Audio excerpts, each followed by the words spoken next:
The Witch Queen is right around the corner, so in today's video I wanted to talk about a bunch of primary weapons that are really going to impact the meta next season. I'll be going over a number of great legendary and exotic weapons that you should be hunting down immediately, especially if you're a new player or even current and returning players, in order to get you ready for next season. Some of these you might already have in your vault, and some will be excellent choices to get you kickstarted when the Witch Queen launches. There's going to be a lot of changes coming in a few weeks time, so hopefully this video gets you ready to kick some Hive Guardian ass. Let me quickly explain why these primary weapons specifically are the ones you should be chasing. The majority of these weapons listed here are confirmed to be impacted by the new suite of anti-champion mods in Season 16's artifact. These were set out by Bungie in a recent This Week at Bungie blog update, with scout rifles and bows getting the anti-barrier mod and auto rifles and SMGs getting the overload champion treatment. The common denominator with these primary weapons though in this video is that they all can roll with the extremely powerful Vorpal weapon perk. With the 30th anniversary update, Vorpal weapon saw a damage increase for primary weapons, specifically whereby it now does 20% extra damage instead of the previous 15%. This applies when causing damage to bosses, champions and vehicles, making these primary weapons perfect for endgame content. Let's now go over the best Vorpal primary weapons that will help you dominate in the Witch Queen. Dead Man's Tale is first up. The newest exotic scout rifle might actually be a plague to the Crucible ever since its initial introduction in Season 13. It is, however, the only exotic in the entire game that can roll with Vorpal weapon via its transformative perk pool, and with it being a scout rifle, it's primed perfectly to take a spot on the table in endgame content in the Witch Queen, especially to deal with them pesky barrier champions. The Cranial Spike intrinsic perk will also boost the damage of DMT by up to 40% on successive precision hits. Plus, with its exotic catalyst, you can bump up the DPS of it by increasing its rate of fire during hip fire. It really is a unique weapon to use in PvE, so if you fancy that Wild West style, you better hunt one down via the Presage exotic mission before the end of Season of the Lost. The catalyst only drops as a reward for completing the master version of this mission, and I believe its catalyst will be unobtainable at the start of the Witch Queen. However, if you're happy with waiting, Xur will be selling DMT and the Hawkmoon starting in Season 16, and so I can imagine a Vorpal roll will appear in his loot pool very soon. Arctic Haze is next up, and in my opinion it's incredibly underrated. This 720 RPM rapid fire frame auto rifle dropped with the start of Year 4 in Beyond Light. It's one of 4 auto rifles that can randomly roll the Vorpal weapon perk, with only 2 of these being currently obtainable, this being one of them. It's a solar energy weapon, and so it can synergize with any number of builds, including my ever faithful Warlock setup with the Mantle of Battle Harmony, or even one of my favourite Titan exotics using the Path of Burning Steps. It's not everyone's most popular choice, but it's an absolute bullet hose, so given that you can generally stun overload champions well within its range, it's definitely worth hunting down a Vorpal weapon version. You can easily farm this too using Here Always pieces to purchase the mini quest chain from Variks on Europa. These vary from killing X number of targets or completing patrols. Ultimately, a very easy and mindless farm to be honest. Look for one with either Triple Tap or Genesis as a perfect pairing with Vorpal weapon.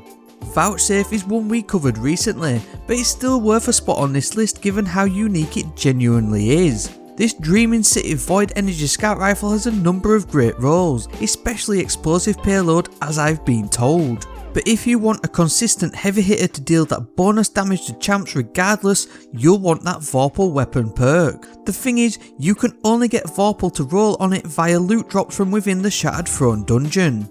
Nowadays, this dungeon isn't too tough to run, and much of it is easily accessible as a solo player too, but there's one thing you can do if you want to increase your drop chances further. Simply complete the Ascendant Challenge bounty from Pet Revenge on any given week, then as long as you pop the bounty whilst you're within the dungeon, any weapon drop will have a chance to drop the unique Vorpal weapon roll. The Dreaming City is arguably one of the most gorgeous places we've ever seen in Destiny 2, so if you're up for this small grind, at least it'll be eye pleasing. Banshee on the other hand is not particularly pleasing to the eye, and this is where you'll find the next set of weapons on a regular basis to be honest. Either through turning in your thousands upon thousands of gunsmith materials, or from his selection of weapons for sale which rotate on a weekly basis, you're likely to see one or all of these over the coming weeks without much effort. The 7th Seraph Carbine, the Whispering Slab and my favourite Aikilos SMG are all excellent weapons that can roll with Vorpal weapon. The Carbine and Aikilos SMG have gone down in popularity since the heyday of the Warmine Cell era, but they still are incredibly good weapons. 450 autos aren't the meta right now, but only a small push by Bungie would propel them to the top, making a 4th times the charm and Vorpal roll an excellent endgame all-rounder. Seraph rounds are unique to the Aikilos SMG as they both over-penetrate targets and bounce off hard surfaces, giving it extra versatility, and Threat Detector is a great pairing with Vorpal weapon too. The slab looks more akin to a boat paddle to be honest, but surprisingly it's a lightweight frame bow.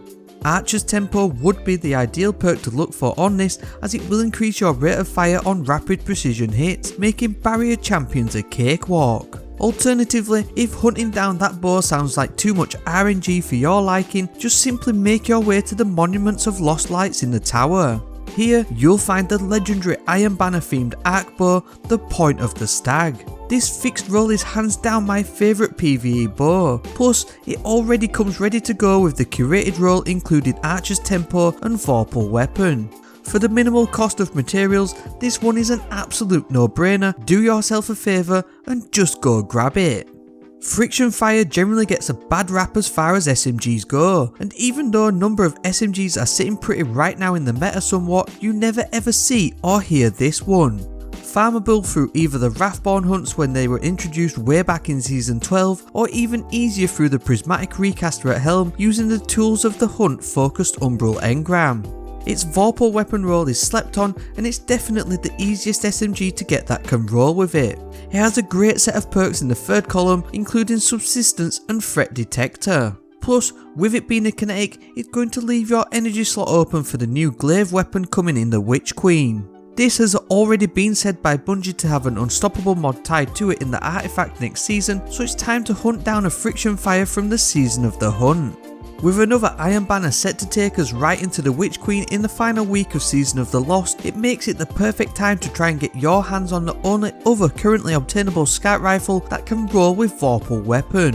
The Guiding Sight Iron Banner Scout Rifle will be a random endgame reward drop or via the Iron Banner token turning simulator. 150 RPM scouts are everyone's cup of tea, mine especially, but if you don't fancy the RNG of the Dreaming City dungeon, Lord Saladin may be the place to go. It does come with both Rapid Hit or Surplus as excellent perks to go with Vorpal, ultimately not making it a shabby option. These scouts do hit like a truck in PvE too, so maybe we are all sleeping on them. We've got a few honourable mentions to round this out, looking at the fact that maybe we're likely to see either hand cannons or pulse rifles be the unstoppable champion primary weapon option next season. Waking Vigil is a relic at this point, but it is in the most popular archetype of hand cannons in Destiny 2. Given this, and the fact it's the only 140 RPM hand cannon that can roll with Vorpal weapon, it makes it a viable choice, especially if you want to just get one hand cannon to take in both PvE and the Crucible. Once again, you can only get this from the Shattered Throne dungeon though, so hopefully RNG is on your side. You'll need even more RNG on your side to get hold of a Stars and Shadow Pulse Rifle. This Beyond Light strike specific drop is as rare as Rocking Horse but between it and the 3rd Axiom, also strike specific loot drop, these are the only 2 pulse rifles that currently roll Vorpal weapon. Somehow I managed to get one with Vorpal from somewhere, so keep an eye out for it. Xur and Banshee can also sell these ones too. That just about sums up the weapons you should grind for right away if you're a new light or just want to get yourself ready for the Witch Queen in Season 16. You're definitely going to be seeing a lot of these find a place within the new meta. If you think you're ready for next season already, then please check out this fun build shown here. I hope you enjoyed the video and thank you for watching.